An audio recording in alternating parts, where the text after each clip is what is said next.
Hey guys, what's up? It's me, Thomas. Tonight we're back here with How to Beat Anime, and tonight, well, we're back to Shiki, and, well, here's part 2. Yep, everyone's done with the whole, it's just disease, will go away. But no, they realize it's actually vampires. Let's see how the humans manage to fight back, huh? So be sure to like Scott for more. Hope you enjoy. Let's go. If you found out that everyone in your town was actually bloodthirsty vampires, what would you do? Almost everyone you know is an undead monster out for blood, and no one is coming to save you. I'm going to break down the mistakes made, what you should do, and how to beat the vampires in Shiki. This kid has no idea that bloodthirsty vampires are coming to kill him. Natsuno here has just discovered a horrifying secret, that all the recent deaths in his village have been caused by terrifying vampires, infecting men, women, and innocent children, causing them to die and come back to life for blood. Most of this town has already begun to turn, and all of them now know that Natsuno and his buddies have figured out this town's horrifying secret, and everybody prepares for the fight of their lives. Natsuno runs back home just as his family tells him that a strange little girl has stopped by to talk to him. He goes to meet her in his room, but she's nowhere to be found, and this causes Natsuno to freak out. This kid's parents have no idea what's really going on, but Natsuno knows that this little girl, along with every other vampire within this village, are going to attack this house tonight. Okay, this is insane. We've just found out that all of these deaths in our village that we thought were because of a virus are actually because of vampires. And this means that literally we need to focus on preparing ourselves for the horrors soon to come. Over the last few months, dozens of people died. And if that means that all of them turned into vampires, that means there are literally dozens of vampires walking around right outside. And the fact that they just showed up in our house means that our only home fortress is now at risk. Because think about it. Whichever vampire was in our room could have snuck in through the window and surprise attacked us when we got home. But since our joy of a parents mentioned letting in a strange little girl, that means they didn't sneak in. They were let in by our stupid parents, which more than likely means that this type of vampire needs permission to enter our homes. And while our home is now compromised, at least we know this is a part of their weakness. But nevertheless, our parents don't have a clue about what's going on, nor would they likely believe us if we told them about vampires taking over the village, because yeah, that would go over oh so well. And unless we choose to leave our parents here to eventually die, which we could do, let's try and save them because they seem like nice people, I guess. In this case, I take into account that Natsuno's dad is some kind of woodworker or carpenter based on what we've seen in his workshop. With this in mind, I would wait for my parents to head to bed first, before sneaking into his workshop, snag a bunch of tools, and make a whole crap ton of crosses. And since this isn't an art competition, they don't need to be perfect, which means I'll be able to make a lot of them very quickly. I would litter them all around the outskirts of the house, hidden behind whatever bush or object that prevents my parents from seeing it, and probably removing it, which would ideally create some sort of holy perimeter fence around the area. But along with this, I would also try and plant smaller wooden crosses and stakes around the house, hidden under the kitchen sink, under the living room couch, and maybe even under their bed and in their closet if I am sneaky enough. And then for good measure, I would place as many crosses wherever I can all over the house, in the off chance a vampire or Shiki does attack us while we're home. At the very least, we have a fighting chance. Now realistically, this is... Yeah, that is true. That's actually the best place. Like, if I learned the vampire just snuck into my house, yeah, I'd probably start doing, like, you know, on the doors or the windows at least, you know, make sure they can't get in. 2 on each window, make sure, you know, hey, can't get in this way. I'd probably do, like, 1 on each side of a doorway, since, you know, that way, you know, perimeter can't get in. Man, I don't think I'm gonna go crazy with it, just to make sure, you know, hey, can't go this way. But still, yeah, I'd probably also get a stake or a knife just in case. Remember, we gotta make sure, like, even if they do get in, or in a likely case, the parents take down the crosses, you know, get a weapon on standby just in case, you know? Anyway. This is a short-term plan, but as soon as daylight hits, we're okay, we'll be fine. And the first thing I'm going to do is to get in touch with the town doctor, who has been at the front lines investigating all of the deaths, because realistically, he knows way more than us right now, and he's probably the only one who can break it to our parents as to what's really going on. We just have to survive tonight, and time is not on our side. Natsuno gets ready for the horde of vampires that's about to walk through his door, and he calls his friends to tell them what has just happened. He tells them that because his parents parents invited a vampire in, this house is no longer protected. He tells this kid to not let his parents invite anyone inside their house, no matter what. Meanwhile, Natsuno's dad passes by his room and sees all the crosses and craziness, and suddenly thinks that his son is a bona fide weirdo. Natsuno later comes back to find all of his vampire protection taken down. His dad tells him to chill out on the religion, and this forces Natsuno to protect his house the old-fashioned way, by staying up, sharp and alert all night long. He waits for death to come knocking on his door, just as he hears something banging outside. A black figure suddenly appears, but it has a familiar voice that Natsuno recognizes in shock. It's his dead best friend, very much alive. He cautiously opens the door and sees Toru, who is now a bloodthirsty vampire. He finds out that his best friend has been ordered by the vampire boss to kill him, but instead Toru tells Natsuno to run from this town before it's too late. He then disappears back into the forest at lightning quick speed. Natsuno chases after him, demanding answers right as he bumps into this horrifying vampire boss, blue-haired guy, and he tells Natsuno that his plan to stop these vampires is about to come to a horrifying end.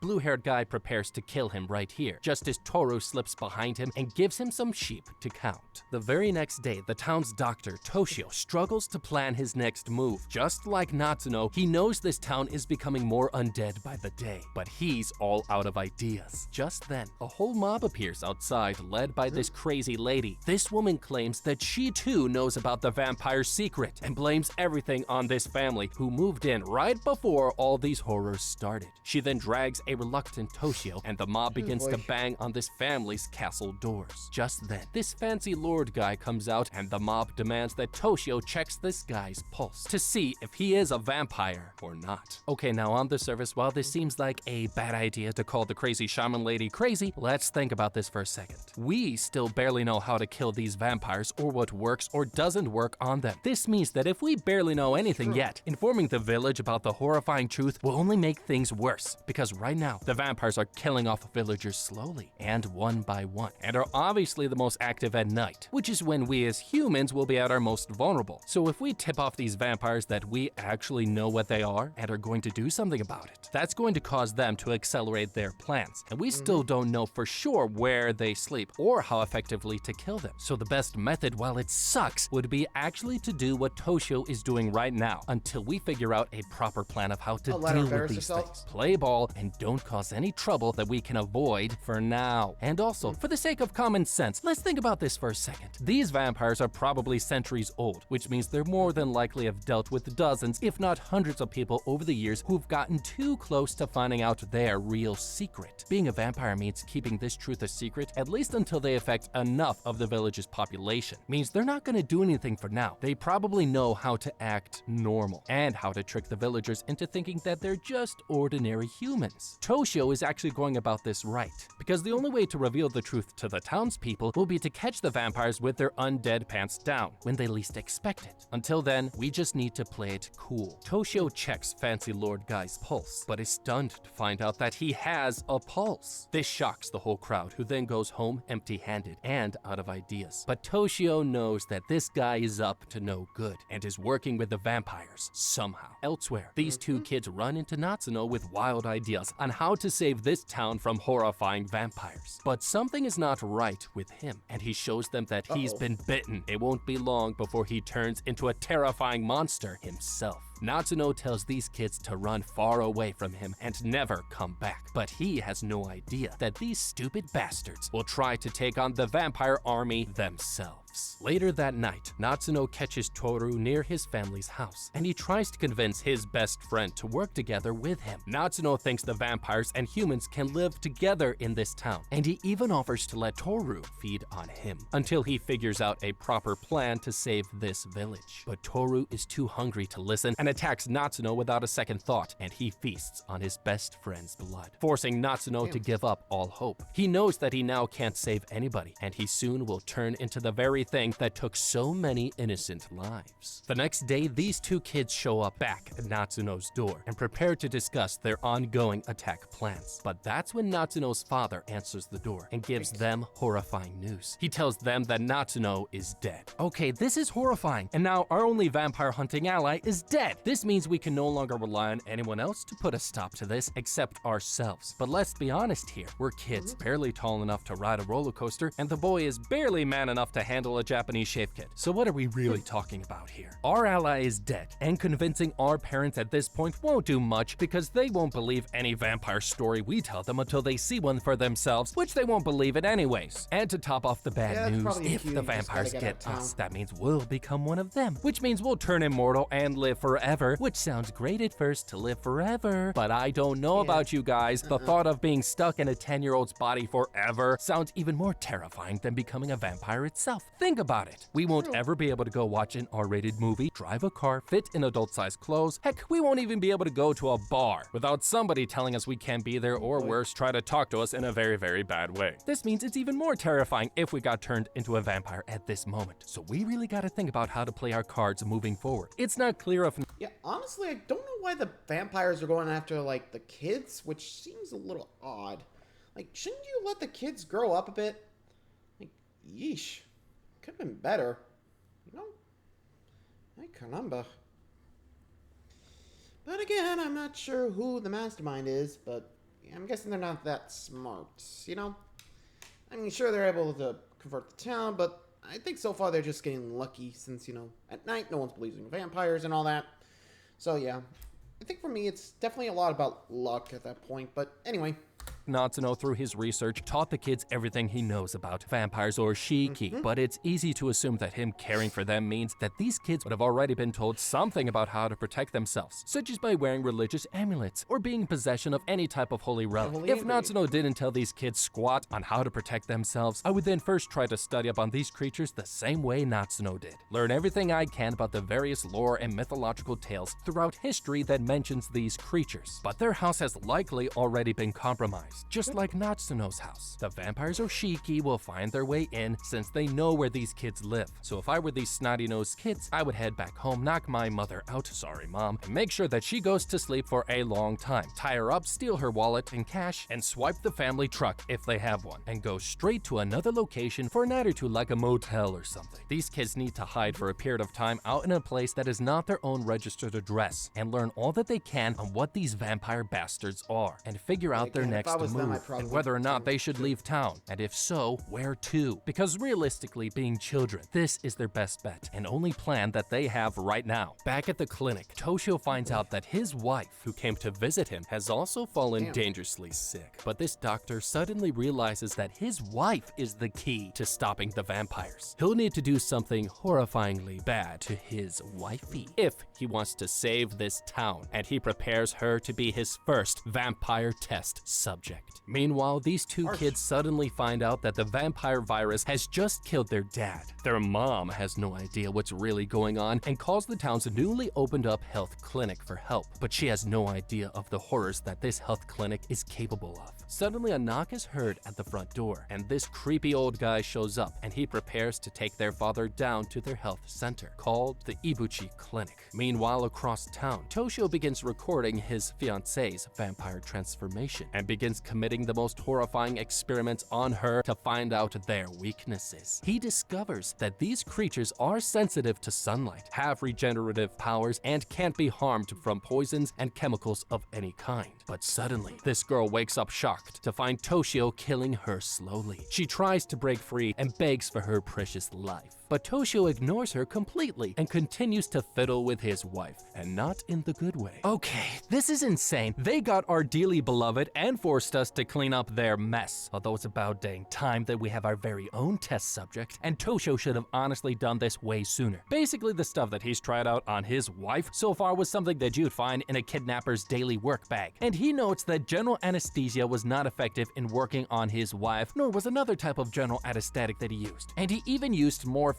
Basically, so far, all the types of pain reliever drugs have not worked on his vampire wife, which makes me think that even though these creatures technically do not have a pulse, their body due to the ineffectiveness of the sedation drugs that Toshio just gave makes me think that their body is still in some type of bio-functioning state, which allows their bodily processes to metabolize whatever poison or sedative that we give them. This means that they're alive to some degree, and it also means that the vampiric or Shiki disease could conform to the laws and physics of nature. They're not Shiki or vampires due to magic or some random crap, but rather an actual disease that causes them to possess traits of a vampire. And in fact, what we see as a vampire may not even be a vampire at all, but a mere association with something that we as a society began to link to vampires. What I'm saying is that this creature could be something else entirely, such as a Wendigo, which is known to be a mythological creature that is often associated and linked to that of a werewolf, vampire, or some combination thereof. It is possible that this creature is some undead character that resembles a vampire but is not one. And it's noted that these creatures don't have pulses, but Toshio does say that as he cut into his vampiric wife's arteries, that the blood flowing through her veins suddenly stopped gushing blood, meaning that somewhere else along within her artery, her body's natural processes stopped the blood flow almost immediately. If the body stopped the blood gushing, when we cut into it, that means that there was some blood flowing through to begin with, despite them not having a pulse. You see what I'm saying? This could also mean that what we're dealing with could be a more primitive version of what is known in folklore as a hemomancer, which is someone that can manipulate their blood at will and as a weapon. Now, I'm not saying that our wife is necessarily a hemomancer or a Wendigo. I'm just saying that maybe Toshio and everyone else should not automatically assume that just because these creatures look like vampires means that they are vampires. They could be a combination of different things that could be a creature of some other origin entirely. And just like what Natsuno did with his film watching earlier, I would look not to just folklore or tales on vampires. I would study up on various different types of mythological beasts. We're stepping out of the realm of known sciences and creatures, and by him conducting his practical experiments, this may give us a more rounded insight into what this thing is, and more importantly, how to beat it. Like Frankenstein. Yeah, honestly, I don't know if I would, like, experiment on my wife, but yeah, I probably would try to put her out of the misery, because, you know, vampire, not really great. I don't know. I'm just saying, that's why I probably want to be a werewolf, because at least I can still walk around the day, you know? Though I'd be worried about the whole night thing, but, just, you know, time it down, I think I'll be fine. But still, a little messed up with the wife, but, yeesh. Again, I'm not sure she'd want this, but still, anyway. Stein's monster, Toshio continues to work on his monster to discover any more vampire weaknesses that he can find, realizing that even certain religious statues, sounds, and diagrams can hurt these blood-sucking creatures if they're close enough. Like a zombie, he discovers that the only surefire way to kill a vampire is by cutting off their head. This is how you kill these undead monsters. Toshio realizes that he's finally figured out how to stop these things, and he prepares his fiancée for her final experiment, with a stake to the beating heart, silencing her screams of pain and fear once and for all. Mercy killing, of course. But suddenly his vampire-killing assistant and best friend Seishin stumbles into the room and sees the horrors in the flesh. He freaks out and thinks that trying to save this town has turned Toshio into a madman.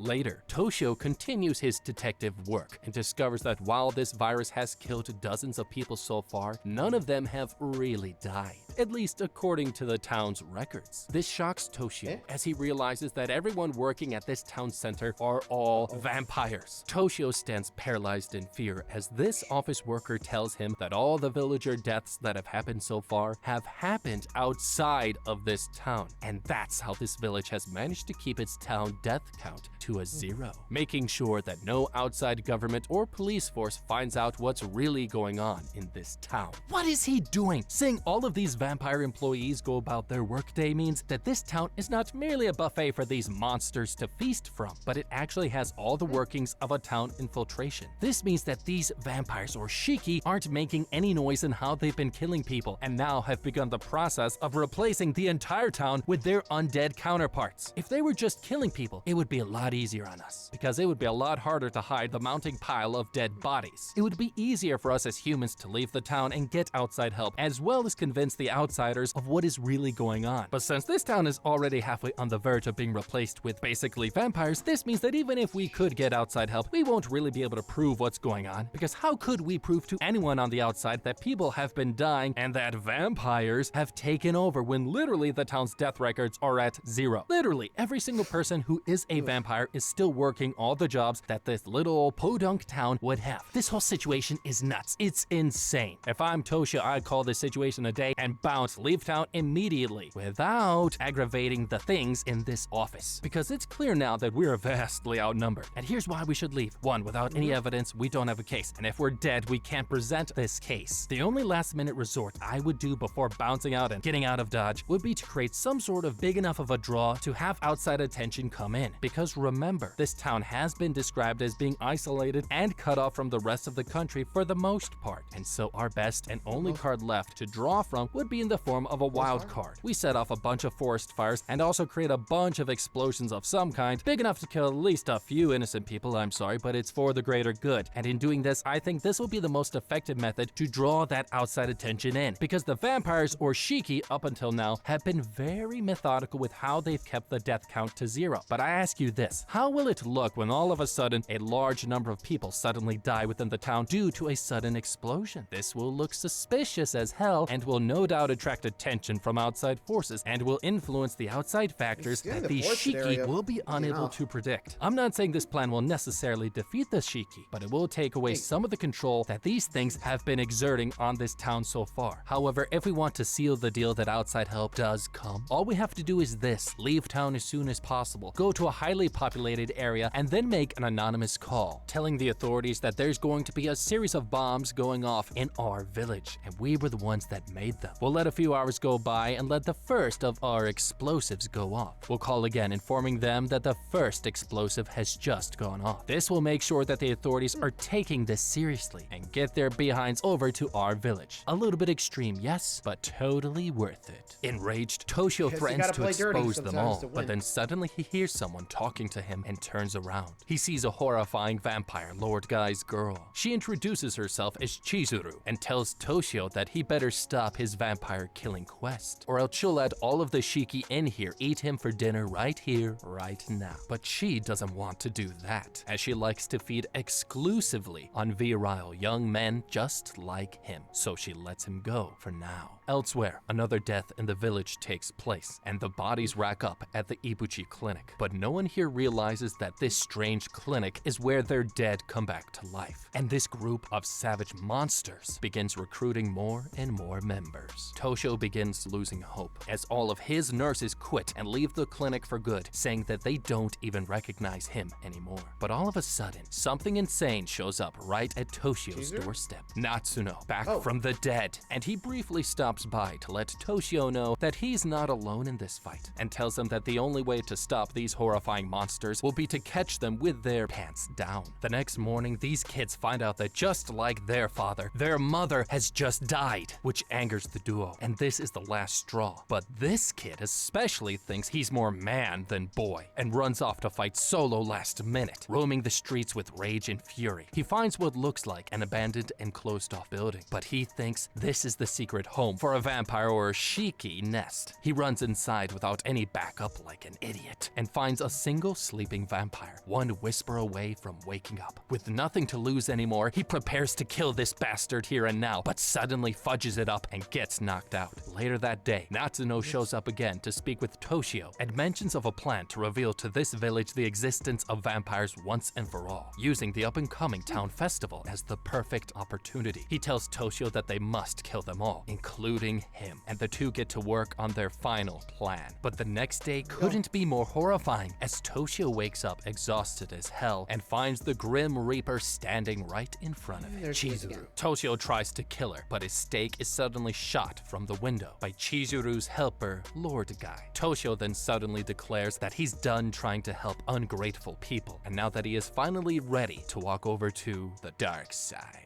Chizuru is delighted to hear this, as she gets her little man toy and bites on his sweet flesh. And she puts him under her spell and orders him to destroy all of his vampire research and obey her from now on. Later that day, blue-haired guy arranges a meeting with Natsuno. Unlike everybody else, he knows that this kid is unique and is not obeying any orders, and mentions to Natsuno that he already knows that he's just like blue-haired guy. Natsuno has turned into something more than just a normal Shiki or a vampire, basically. He's turned into a Jinro, a vampire basically like Blade, stronger, faster than any ordinary Shiki, and can survive the sun. But these creatures still need to feed on human flesh in order to maintain their powers, and he can tell that Natsuno hasn't fed on anything. Blue-haired guy tells Natsuno that if he doesn't join the vampire side soon, he'll die, and he leaves Natsuno to think about his horrifying offer. Okay, this is insane! What blue-haired guy is basically saying is that him and Natsuno are part of a subspecies of vampire that basically function like Blade from the Marvel comics. All of the benefits of a vampire with no real weaknesses. Unlike regular poo-poo Shiki, these guys transform right at the brink of death, technically never actually dying, just transforming. This could explain how their physiology differs than regular Shiki, who only transform after their human death. And if we look carefully, blue-haired guy as a Jinro has been calm as balls throughout this entire situation up until now. Jinro in general have a brain that functions much more similar to that of a human, allowing them to have all the ruthlessness and power that comes with being a Shiki, along with being able to control their emotions perfectly, being able to survive out in the sun and live on human food. But the fact that blue-haired guy just lost his cool here makes me think that we can use this. If we're able to enrage him in some way and make him react to a situation on instinct and feeling rather than logic. Have you ever seen an animal lose their shit? That's the plan here. In this sense, I would begin by considering any and all things that blue-haired guy cares about, such as white-haired chick Chizuru herself. If we can find a way for someone to hold her hostage and hurt her in front of blue-haired guy, I think we could have a real shot at angering him to the point where his rage clouds his judgment, allowing us to kill both of them, which would devastate the Shiki side.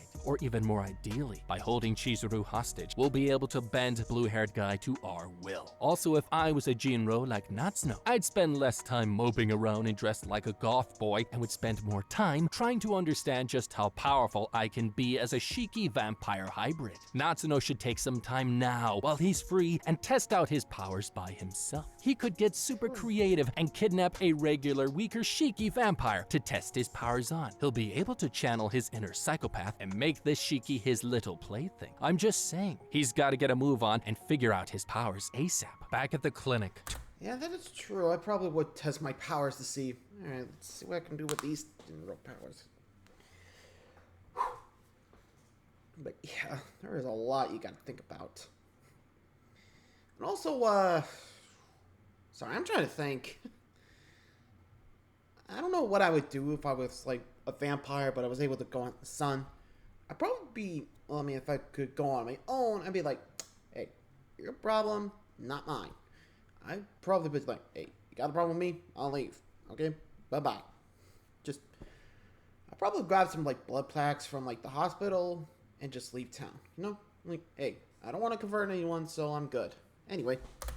Toshio, now under Chizuru's mind control, reports to her that he's destroyed all of his vampire research. He suddenly notices the lights from the town festival in the distance and suggests that they should pay the festival a visit, and Chizuru agrees. On the way, she tells Toshio all about their evil plan to take over this entire village and use it as a central hub. These creatures are tired of hiding and their plan is almost complete. Toshio then says that celebrations are then in order, and he promises to show her a night that she'll remember forever. They then meet a bunch of the villagers when all of a sudden, Chizuru sees the temple statues nearby and she begins freaking out, wanting to go home. She demands that Toshio obey her orders, but Toshio doesn't listen. She realizes that the impossible has happened and that Toshio is somehow no longer under her spell. A villager all of a sudden notices her dead, cold skin, and Toshio says that she's fallen dangerously ill and that she needs to go to rest in the office nearby. Chizuru starts freaking out, but that's when she notices something insane on Toshio's neck. She sees an older bite mark on his neck that isn't hers, but Natsuno's, meaning that Toshio has always been Natsuno's slave, not hers. This was their plan all along. Toshio finally yells out the horrifying truth in front of everybody that Chizuru here is an Okiagari, a Shiki or vampire.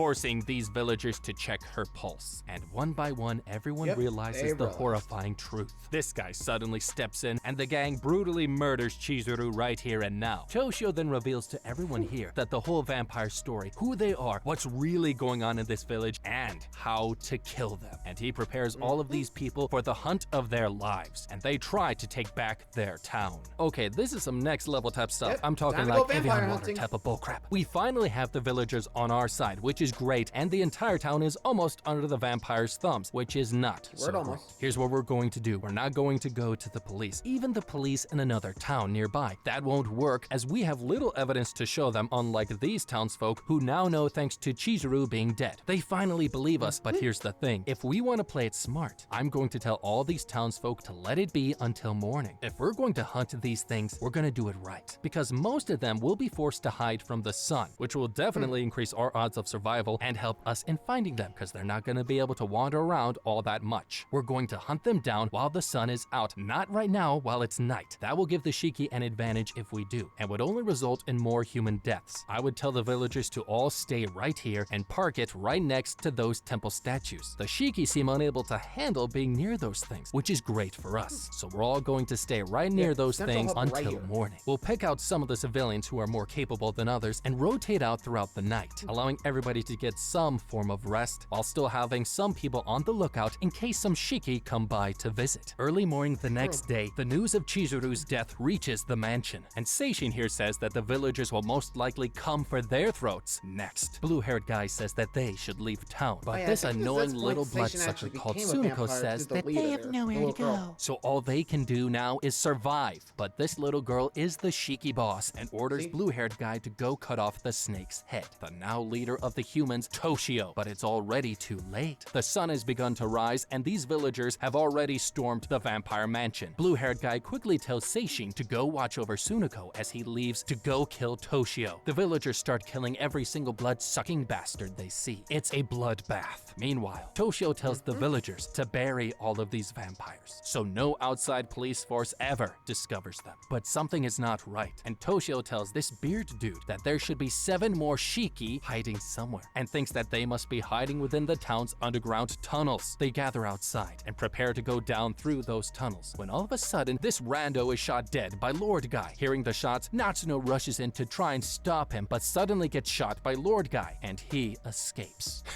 Okay, this is some authentic microwave pasta from Italy type of bullshit. This Lord Guy should have been stopped since way back, since from the very fact that he is human, and Toshio being the one who actually examined him earlier means that Natsuno could have been informed of this Lord Guy way earlier, when he actually could have stopped him before he just killed this dude. And even then, Natsuno could have just snuck up on him without announcing his presence like an idiot. And now we're presented with a huge problem. Humans empathetic to vampires who want to help them, either because they feel sorry for them or they want to become just like them. And that is a problem that we cannot have not right now. So here's what we're going to do. Beard Guy will be in charge of one group of townsfolk, Toshio in charge of another, and we will be in charge of another one. By breaking up the townsfolk into 3 groups and placing strong leaders at the head of each group, this will help reduce the risk that the people who are squishy towards the Shiki, the ones who will not kill them or even worse, help them, will be able to influence the rest of the townsfolk into not doing what must be done. And we can even take this one step further by having Beard Guy, Toshio, and us look for the person in each of their own group who hates the Shiki the most and make that person their second in command, which will then allow us to split up the townsfolk even more and reduce the possibility of the squishies taking over even further. And this will help establish a clear chain of command and allow us to kill the Shiki more effectively. Back at the castle.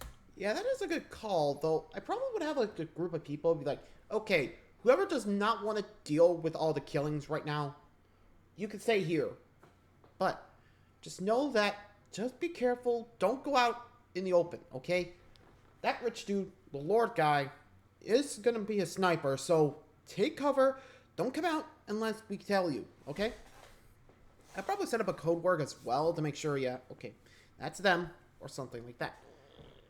Like I said, there's a lot here, but I don't know what we do with sympathizers, but I'd probably be like, look, they're already dead, we're just making sure they go back to where they belong. You know, back to death. I mean, sheesh. I mean, we're just saying, vampire isn't really a great idea. But moving along. castle. Blue-haired guy realizes that he can't take on this many people on his own and slips back into the shadows. He finds Seishin and Sunako and tells them that almost all of their kind has been wiped out, meaning this group is running out of time to escape. But Toshio and his army of ordinary killers begin to realize that their winning streak is about to come to a horrifying end if they don't speed up their mission. This guy tells Toshio that people from the next town over have started to wonder why all the roads into this town have been blocked, and that the delivery men and drivers have been unable to enter this town. They're running out of time. People are asking too many questions about what's really going on in this town. Toshio then realizes that they must kill every single Shiki here by the next morning, or else some of them will escape for good. But Toshio doesn't realize that the killing is about to get oh so much worse. This guy suddenly reports that some of the villagers have begun killing other humans who they thought were under a Shiki's spell. And this makes the rest of these villagers realize that they can't trust anybody and must kill anyone who gets in their way, even their very own friends and neighbors. And now this group of hungry killers head down into the sewers to kill the last remaining Okiagari that are hiding, even the scared ones. And now both sides fight for their lives. The whole town has gone nuts, and it's a bloodbath. Countless humans and vampires get brutally murdered within minutes, and these villagers drag the last remaining vampires out and chain them to these trees, watching them burn, and they sing beautiful songs to mask their horrifying screams. Even Lord Guy gets found and hypnotized by Natsuno to burn himself alive. The screams have now reached the burning vampire mansion, and underneath its structure, blue-haired guy finally comes up with a plan to help Sunako and Seishin escape, ordering them to sneak into this car and drive out the back, and he'll distract the villagers. But outside, Toshio and the villagers accidentally discover Seishin on the run and chase him down. Just then, his car comes to a horrifying halt. Seishin, now badly injured, drags Sunako in this briefcase around the mountain houses and temples, and he hides and watches his innocent parents get brutally murdered by their very own neighbors. This horrifies poor Seishin. Desperate and losing blood fast, he hides Sunako under this rock and leads the villagers the other way. But he suddenly passes out and leaves poor Sunako out in the open, just as these hunters realize that their precious town is going up in flames. This old guy tells the rest to go get help from Toshio, and he decides to handle little Sunako himself. Meanwhile, Toshio gathers the terrified townsfolk and tells them to dump all of the bodies into the fire and to leave this town for good, because nobody can find out what went down in this village. Right near the fire, a badly injured blue-haired guy tries to escape this town as one of the last Shiki or vampires left alive, but he runs into Natsuno, whose plan has all come together. The two Jinro battle it out for a horrifying last stand, but Natsuno gets beaten to a bloody pulp and falls into a vampire gravesite. On his deathbed, blue-haired guy prepares to kill him until he sees Natsuno's explosive package, and he blows up blue-haired guy all the way down to hell with him. Okay, this is some overpriced Benihana type of bullcrap. Natsuno should not have offed himself the way he did, and his annoying, emo self-hating persona. Having someone alive from the Jinro species meant that he could have done wonders for the benefit of humanity in the form of helping us advance in medical innovations, since we could have found out so much in terms of how his vampire body works, and how it could benefit the human race. Toshio is a medical man. He should have taken note that Natsuno's self-hating ways meant that he was gonna off himself after this vampire crusade was over, especially after Natsuno literally said to Toshio, hey, make sure you kill me after this is all done. Toshio should have taken the hint and tied him up Beef Wellington style, just like Gordon Ramsay down in his basement. And from there, Toshio could keep experimenting on Toshio, all for the good of humanity. Elsewhere, the fire has engulfed the entire town, and Sunako finally collapses in this building, exhausted as hell. But old guy isn't far behind, and he picks her up and he readies his stake. But suddenly he gets killed by Seishin, who is now a Shiki back from the dead. Ashamed of all of the deaths, Sunako gets ready to die right here and now, but Seishin convinces her that she's a good person. All the while, as Toshio and the rest of the survivors escape their destroyed town, Seishin escapes with Sunako into the bosom of a new dawn. If you don't want to get caught. Yeah, honestly, yeah, I don't know if I would have allowed it, but I mean, to be fair, they were killing people. Some willingly, some not, just following instincts, but man, that's actually tough. I'm not too sure what the call would be for me, but what about you guys? What would your call be? Would you let them go, or would you just off them to, let them rest in peace, Well, anyway, thanks for watching, guys. Until next time, see ya.